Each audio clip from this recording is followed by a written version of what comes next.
ದಾವೋಸ್ನಲ್ಲಿ ವಿಶ್ವ ಆರ್ಥಿಕ ವೇದಿಕೆ ಜಾಗತಿಕ ಸಮಾವೇಶ ಇದೆ. ಸ್ವಿಟ್ಜರ್ಲೆಂಡ್ನ ದಾವೋಸ್ನಲ್ಲಿ ವಿಶ್ವ ಆರ್ಥಿಕ ಸಮ್ಮೇಳನ. ನಾಳೆ ದಾವೋಸ್ಗೆ ಸಿಎಂ ಡಿಕೆ ಶಿವಕುಮಾರ್ ಅವರು ಪ್ರಯಾಣವನ್ನ ಬೆಳೆಸಲಿದ್ದಾರೆ. ನಾಳೆ ಬೆಳಗಿನ ಜಾವ ಡಿಕೆ ಶಿವಕುಮಾರ್ ಅವರು ತೆರಳಲಿದ್ದಾರೆ. ಜಾಗತಿಕ ಸಮಾವೇಶದಲ್ಲಿ ಭಾಗಿಯಾಗಲಿದ್ದಾರೆ. ಜನವರಿ 23ರಂದು ದಾವೋಸ್ನಿಂದ ವಾಪಸ್ ಆಗಲಿದ್ದಾರೆ. ಈ ಕುರಿತು ಮತ್ತಷ್ಟು ಮಾಹಿತಿಯನ್ನು ಕೊಡ್ತಾರೆ ನಮ್ಮ ಪ್ರತಿನಿಧಿ ಪ್ರಸನ್ನ.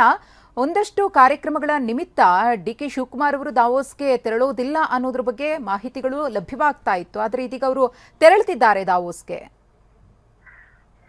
ಹೌದು ಮಧುಶ್ರೀ, ಇದೀಗ ಇವತ್ತಿನಿಂದ 23ನೇ ಜನವರಿ ತನಕ ಸ್ವಿಟ್ಜರ್ಲೆಂಡ್ ನ ದಾವೋಸ್ನಲ್ಲಿ ವಿಶ್ವ ಆರ್ಥಿಕ ವೇದಿಕೆಯ ವತಿಯಿಂದ ವಾರ್ಷಿಕ ಸಮಾವೇಶ ನಡೀತಾ ಇದೆ. ಇದರಲ್ಲಿ ಡಿಕೆ ಶಿವಕುಮಾರ್ ಅವರು ಮೊದಲು ಭಾಗವಹಿಸೋದಕ್ಕೆ ನಿರ್ಧಾರ ಆಗಿತ್ತು. ಆದ್ರೆ ಬಳಿಕ ಕೆಲವೊಂದಿಷ್ಟು ಕಾರಣಕ್ಕೋಸ್ಕರ ಅವರು ಭಾಗವಹಿಸೋದಿಲ್ಲ ಅನ್ನೋ ಬಗ್ಗೆ ಕೂಡ ಚರ್ಚೆಗಳು ನಡೆದಿತ್ತು.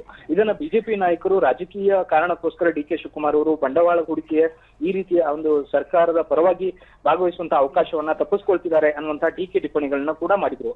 ಇದೀಗ ಡಿಕೆ ಶಿವಕುಮಾರ್ ಅವರು ದಾವೋಸ್ಗೆ ತೆರಳ್ತಾ ಇರುವಂತದ್ದು ಮತ್ತೆ ಖಚಿತವಾಗ್ತಾ ಇದೆ. ನಾಳೆ ಬೆಳಗಿನ ಜಾವ ಡಿಕೆ ಶಿವಕುಮಾರ್ ಅವರು ಸ್ವಿಟ್ಜರ್ಲೆಂಡ್ ನ ದಾವೋಸ್ಗೆ ಪ್ರಯಾಣವನ್ನ ಬೆಳೆಸ್ತಾ ಇದ್ದಾರೆ. ಜನವರಿ 23ನೇ ತಾರೀಕಿನ ತನಕವೂ ಕೂಡ ವಿಶ್ವ ಆರ್ಥಿಕ ವೇದಿಕೆಯ ವತಿಯಿಂದ ನಡೀತಾ ಇರುವಂತಹ ಈ ಒಂದು ಸಮಾವೇಶದಲ್ಲಿ ಭಾಗವಹಿಸಿ ರಾಜ್ಯದ ಪರವಾಗಿ ಈ ಅಲ್ಲಿನ ಬಂಡವಾಳ ಹೂಡಿಕೆದಾರರನ್ನ ಆಕರ್ಷಿಸುವಂತಹ ಅಥವಾ ಅವರ ಪರವಾಗಿ ಕೆಲಸ ಮಾಡುವಂತಹ ಒಂದು ಪ್ರಯತ್ನವನ್ನು ಕೂಡ ಡಿಕೆ ಶಿವಕುಮಾರ್ ಅವರು ಮಾಡ್ತಾ ಇದ್ದಾರೆ. ಈಗಾಗಲೇ ಸಚಿವ ಎಂಬಿ ಪಾಟೀಲ್ ಅವರು ಬೃಹತ್ ಕೈಗಾರಿಕೆಯನ್ನು ನಿಭಾಯಿಸ್ತಾ ಇರುವಂತವರು ಅವರು ಕೂಡ ದಾವೋಸ್ಗೆ ಪ್ರಯಾಣವನ್ನ ಬೆಳೆಸಿದ್ದಾರೆ ಸರ್ಕಾರದ ಪ್ರತಿನಿಧಿಯಾಗಿ.